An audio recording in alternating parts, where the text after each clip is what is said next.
सो hey guys, लेके आ गई हूँ सीजन 3 का पार्ट 3। तो बिना किसी देरी के शुरू करते हैं। हमें दिखाया जाता है मैक्सी उस इंजर्ड आदमी पर अपना मैजिक कास्ट कर देती है। तभी सोल्जर बोलता है, हम आपके ग्रेटफुल हैं माई लेडी, अब बाकी का काम हम संभाल लेंगे। मैक्सी अपना सर ना में हिलाते हुए बोलती है, मुझे हेल्प करके खुशी हुई। फिर वो अपने हाथों को देख सोचती है, मुझे पहले से बेहतर महसूस हो रहा है। क्या ऐसा हो सकता है कि मैं अपनी एबिलिटी यूज़ करने की आदत हो गई हूँ? तभी उली आ जाता है और बोलता है, माई लेडी, आप काफ़ी पीले दिख रही हैं। मुझे लगता है आपको महल जाकर आराम करना चाहिए। मैक्सी बोलती है, मैं ठीक हो जाऊंगी जब मुझे बैठने का मौका मिलेगा। अभी तक रैम ड्रैगन नाइट्स की कोई खबर नहीं है। तभी उली बोलता है, ऐसा लगता है जैसे वाइवॉन वैली में छुप कर बैठे हैं, लेकिन इसमें कोई शक नहीं है कि नाइट्स उन्हें जल्दी ढूंढ लेंगे। मैक्सी हेजिटेट करते हुए बोलती है, तो मैं नाइट्स का वेट करूंगी और उनके साथ ही वापस लौट जाऊंगी। मुझे रिफ्टन की चिंता है। ये सुनकर उली शॉक हो जाता है।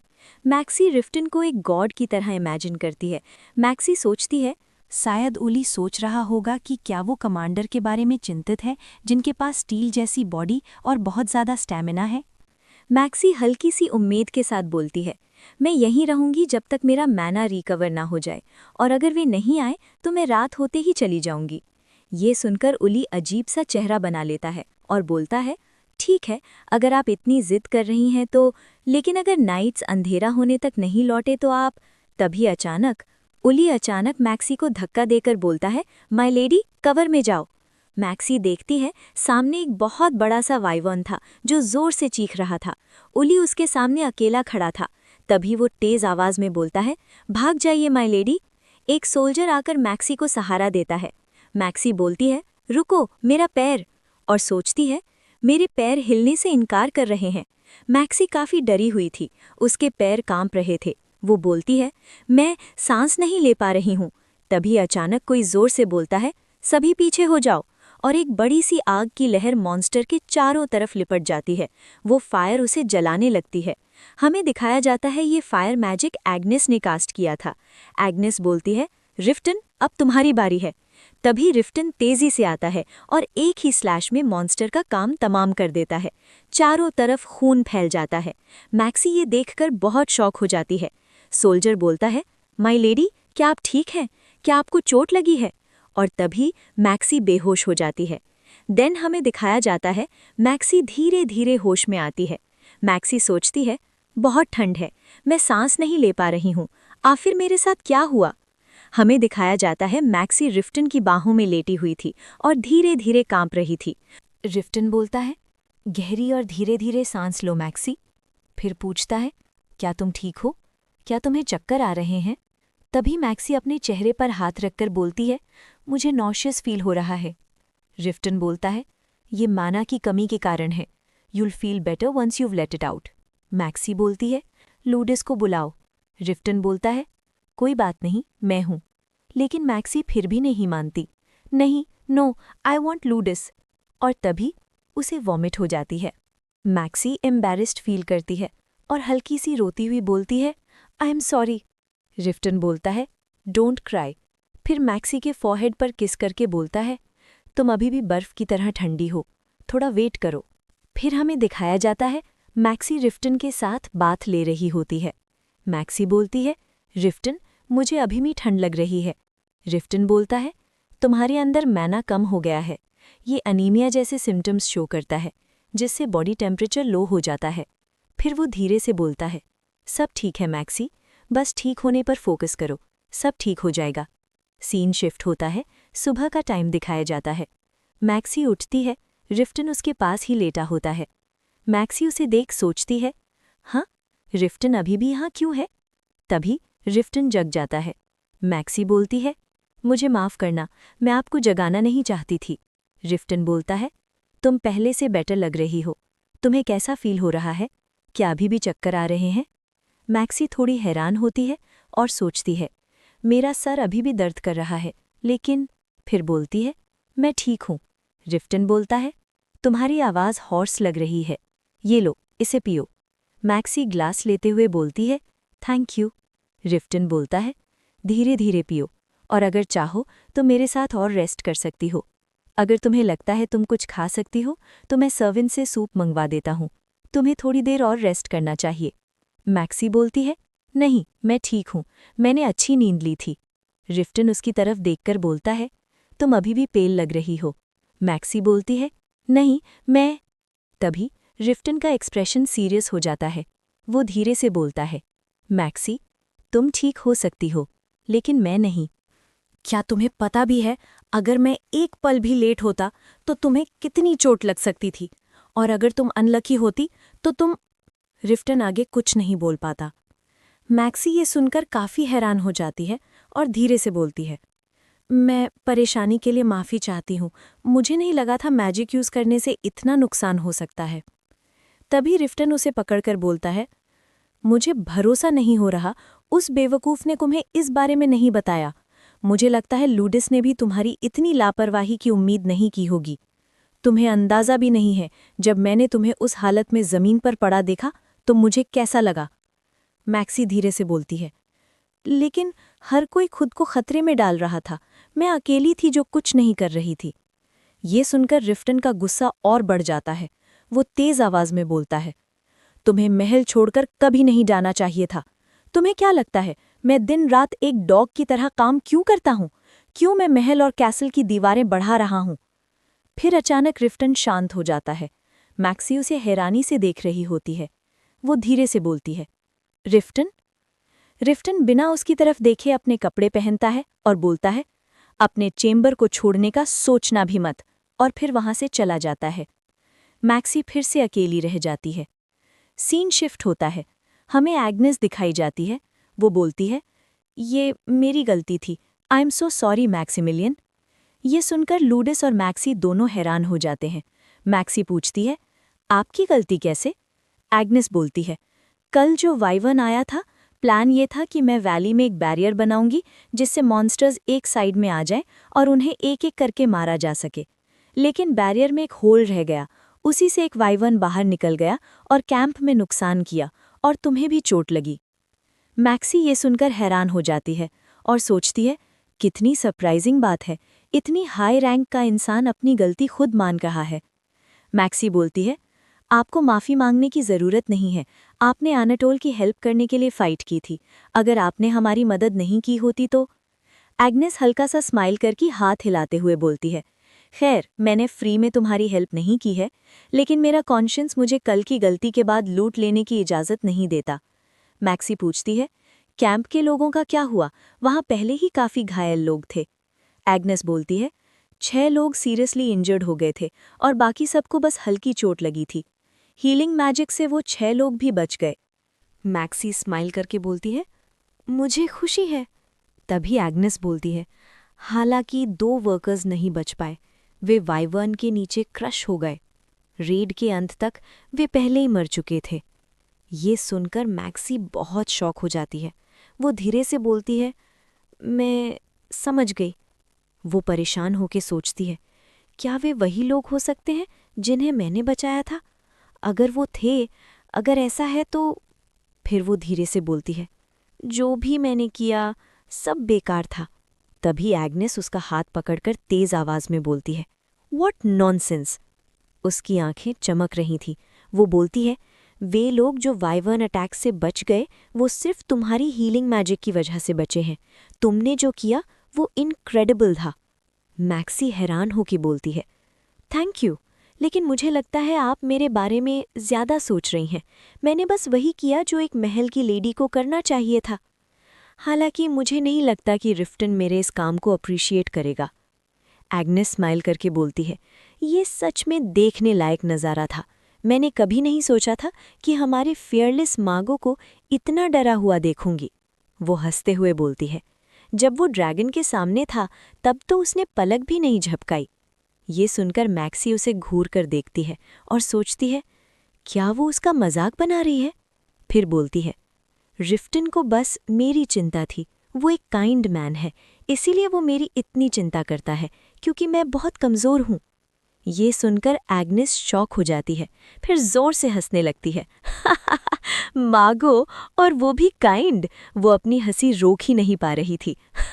सही है, वो एक काइंड मैन है। ये सुनकर मैक्सी काफ़ी गुस्सा हो जाती है। वो बोलती है, योर हाइनेस, अगर बस इतना ही है तो हम। तभी एग्नेस बोलती है, ओह वेट अ मोमेंट, मेरे पास एक और बात है। फिर वो सीरियस हो जाती है और बोलती है, तुमने जो भी किया वो कमेंडेबल था। मैंने सुना कि तुमने हीलिंग मैजिक सीखना शुरू किया ताकि कल जैसी सिचुएशन में हेल्प कर सको। बहुत कम लेडीज ऐसा कर पाती हैं। मैक्सी थोड़ी नर्वस होकर बोलती है, मैंने पिछली सर्दियों में ही सीखना शुरू किया था, इसलिए अभी उतनी स्किल्ड नहीं हूँ। एग्नेस एक्साइटेड होकर बोलती है, डोंट बी सिली, कल तुमने 7 लोगों को हील किया, जो एक नॉविस के लिए बहुत ही अमेजिंग है। फिर थोड़ी सीरियस होकर बोलती है, ऑल्दो अपना माना इतना ड्रेन करना स्मार्ट नहीं था। मुझे पता था कि वो इररिस्पॉन्सिबिलिटी का एग्जाम्पल है, लेकिन मैंने नहीं सोचा था कि कोई तुम्हें इसके बारे में वार्न करना भी निग्लेक्ट करेगा। ये कहते हुए वो काफ़ी गुस्से में लग रही थी। मैक्सी सोचती है, वो रूथ के साथ और भी ज़्यादा एंटागनिस्टिक लग रही है जितना मैंने एक्सपेक्ट किया था।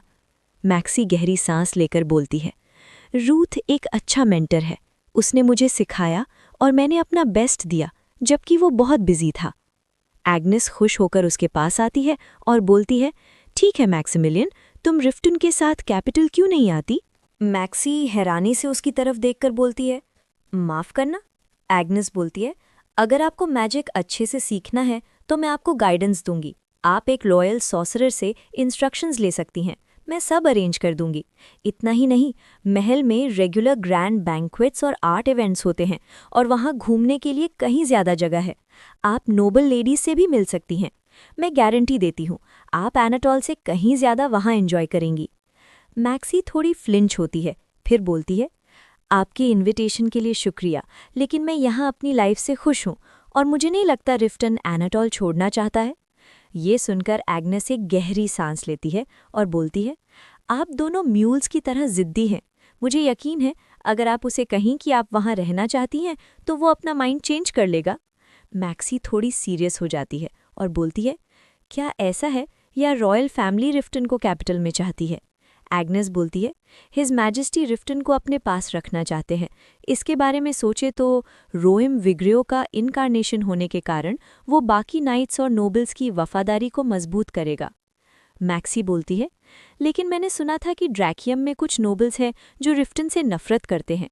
एग्नेस बोलती है, रिफ्टन की प्रतिष्ठा के सामने ये कुछ भी नहीं है। इसके अलावा इस कॉन्टिनेंट का हर रूलर ये चाहता है कि ग्रेटेस्ट नाइट उनकी सेवा में रहे, और अगर रिफ्टन वेडन को छोड़कर किसी दूसरे देश चला जाता है तो ये काफ़ी बड़ा नुकसान होगा। पर यही वजह है कि हिज मैजेस्टी हमारी शादी करवाना चाहते थे। मैक्सी बोलती है, रिफ्टन एनाटॉल से बहुत जुड़ा हुआ है, वो कभी इस लैंड को छोड़कर नहीं जाएगा। एग्नेस बोलती है, मुझे इससे सहमत होना पड़ेगा। अगर उसका इरादा किसी दूसरे देश में जाने का होता तो वो इतनी टायरलेसली किले की दीवारें लंबी नहीं करता, ना ही मॉन्स्टर्स को मारता। एनाटॉल को एक नया जीवन देने के लिए इस तरह सब कुछ दांव पर नहीं लगाता। मुझे यकीन है अगर मैं ये हिज मैजेस्टी को बता दूं तो वो मान जाएंगे। मैक्सी बोलती है, योर हाइनेस, क्या आप यहाँ ये मेक श्योर करने आए थे कि रिफ्टन यहाँ से जाने की तैयारी कर रहा है या नहीं? एग्नेस ये सुनकर हल्की सी स्माइल करती है, फिर वो उठते हुए बोलती है, इतना मना ख़त्म करने के बाद आपको बहुत आराम करने की ज़रूरत है। मेरा यहाँ रुकने का इरादा नहीं है, अब मुझे जाना चाहिए। मैक्सी बोलती है, मुझे मिलने आने के लिए शुक्रिया। एग्नेस जाते हुए बोलती है, मैं दुआ करूँगी कि तुम जल्दी हेल्दी हो जाओ मैक्सिमिलियन। देन हमें रात का सीन दिखाया जाता है। रिफ्टन मैक्सी के पास बैठा था। दोनों में से कोई भी कुछ नहीं बोल रहा था। रूम में एक ऑकवर्ड साइलेंस था। मैक्सी सोचती है, मेरा हाल पूछने के बाद उसने एक भी शब्द नहीं कहा। क्या वो मुझसे नाराज़ है? मैक्सी धीरे से बोलती है, हर हाइनेस दोपहर में माफ़ी मांगने आई थी। उन्होंने बताया कि कैसे वाइवर्न फ्री हो गया। रिफ्टन बोलता है, आई सी। मैक्सी बोलती है, उन्होंने मुझे इंजर्ड लोगों के बारे में भी बताया। रिफ्टन चुप रहता है। मैक्सी सोचती है, मैं ये और बर्दाश्त नहीं कर सकती। रिफ्टन मैक्सी की तरफ एक नज़र डालता है, फिर गहरी सांस लेकर बोलता है, मैक्सी, कल जो हुआ वो फिर कभी नहीं होना चाहिए। मुझे पता है तुम मेरी पत्नी के तौर पर अपनी ड्यूटी पूरी कर रही थी, लेकिन एनाटोल क्रोसियो डची से अलग है। एनाटोल की हर दरार में मॉन्स्टर्स है। तुम बिना सोचे समझे वहां चली गई। तुमने अपना पूरा मना खत्म कर दिया। ये इस बात का प्रूफ है। शायद मुझे तुम्हें मैजिक सीखने की परमिशन नहीं देनी चाहिए थी। ये सुनकर मैक्सी बोलती है, मेरे पास बस एक्सपीरियंस कम था, मैं अगली बार ज्यादा केयरफुल रहूंगी। रिफ्टन तुरंत बोलता है, अगली बार ऐसा नहीं होगा। मैक्सी बोलती है, तुमने कहा था कि मैं जो चाहूं वो कर सकती हूं। रिफ्टन बोलता है, तब नहीं जब तुम खतरे में पड़ सकती हो। वो मैक्सी का हाथ पकड़कर बोलता है, मैक्सी, तुम मेरी वाइफ हो, तुम्हें सेफ रखना मेरी ड्यूटी है। क्या तुम समझ गई? मैं अब और ये बर्दाश्त नहीं करूंगा कि तुम खुद को खतरे में डालो और सफ़र करो। मैक्सी की आंखों में आंसू आ जाते हैं। वो बोलती है, तो मैं क्या करूं जब तुम खुद बैटल में अपनी जान खतरे में डालते हो? रिफ्टन उसका चेहरा पकड़कर धीरे से बोलता है, कुछ नहीं। क्या मैंने तुम्हें काउंटलेस बार नहीं कहा कि मुझे तुमसे कोई उम्मीद नहीं है? तुमने इस महल को मैनेज करके इसे काफ़ी बदल दिया है। ये काफ़ी से भी ज़्यादा है। मुझे तुमसे कुछ नहीं चाहिए, इसलिए ऐसा कुछ मत करो जिससे मैं चिंतित हो जाऊं। मैक्सी ये सुनकर बहुत हैरान हो जाती है। उसे ऐसा लगता है जैसे काउंटलेस चेन्स उसे बांध रही हों, हर वो काम करने से जो वो कर सकती है। रिफ्टन धीरे से उसे गले लगा लेता है। मैक्सी सोचती है, ये कैसी फीलिंग है? उसके आर्म्स वार्म और स्ट्रॉन्ग फील हो रहे हैं। मैक्सी धीरे से बोलती है, मुझे माफ़ कर दो रिफ्टन, तुम्हें परेशान करने के लिए। पर वो अंदर ही अंदर सोचती है, भले ही वो इतना वार्म है, लेकिन मुझे इसमें घुटन सी महसूस हो रही है। फिर हमें कुछ दिन बाद का सीन दिखाया जाता है। मैक्सी किटन्स के साथ खेल रही थी। वो बोलती है, ये काफ़ी बड़े हो गए हैं। लूडिस बोलती है, ये पूरे कैसल में घूमते रहते हैं और जो भी मिलता है उससे खाना मांगते हैं। वैसे दोपहर के खाने का टाइम हो गया है, मैं आपके लिए खाना लाती हूँ माय लेडी। मैक्सी बोलती है, मुझे भूख नहीं है। लूडिस बोलती है, हर लॉर्डशिप ने हमें कहा है कि हम आपके खाने का पूरा ख्याल रखें, तो प्लीज़ थोड़ा खा लीजिए। लूडिस के जाने के बाद मैक्सी सोचती है, क्या रेस्ट? मैं पिछले कुछ दिनों से अपने कमरे में ही बंद हूँ। मुझे लगता है ये उसका मेरे लिए अफेक्शन दिखाने का तरीका है। मुझे खुशी है, लेकिन फिर भी मैं इस तरह ट्रीट किए जाने से थक गई हूँ। वो बुक्स की तरफ देखती है और सोचती है, इन पर कितनी धूल जम गई है। मैंने रिफ्टन के लिए जो भी किया, क्या वो सब वेस्ट गया? तभी डोर पर नॉक होता है। मैक्सी बोलती है, कौन है? एग्नेस बाहर से बोलती है, ये मैं हूँ मैक्सिमिलियन, क्या मैं अंदर आ जाऊँ? वो अंदर आती है और बोलती है, बिना सोचना के आने के लिए मुझे माफ़ करना, लेकिन आजकल मैं तुम्हें मुश्किल से ही देख पा रही हूँ। मैक्सी बोलती है, मेरी मेहमान नवाजी की कमी के लिए मुझे माफ़ करें, मैं अभी भी ठीक हो रही हूँ। एग्नेस हैरान होकर बोलती है, हे भगवान, क्या अभी भी तुम्हारा माना रिकवर नहीं हुआ है? मैक्सी थोड़ी परेशान होकर बोलती है, नहीं मैं ठीक हूँ, बस रिफ्टन थोड़ा ओवर प्रोटेक्टिव हो रहा है। एग्नेस ऑकवर्ड सी स्माइल करती है। तभी मैक्सी पूछती है, आप यहाँ क्यों आई थीं? एग्नेस एक्साइटेड होकर बोलती है, अरे हाँ मैक्सिमिलियन, क्या तुम्हारे पास अभी भी वो गर्डल है जो मैंने तुम्हें दिया था? मैक्सी ये सुनकर हैरान हो जाती है और एग्नेस के कमरबंद की तरफ देखती है। एग्नेस बोलती है, मुझे बताया गया है कि आज से स्प्रिंग फेस्टिवल शुरू हो रहा है, चलो घूमने चलते हैं। ये सुनकर मैक्सी उसे हैरानी से देखती रह जाती है। इसी के साथ आज का पार्ट यही खत्म होता है।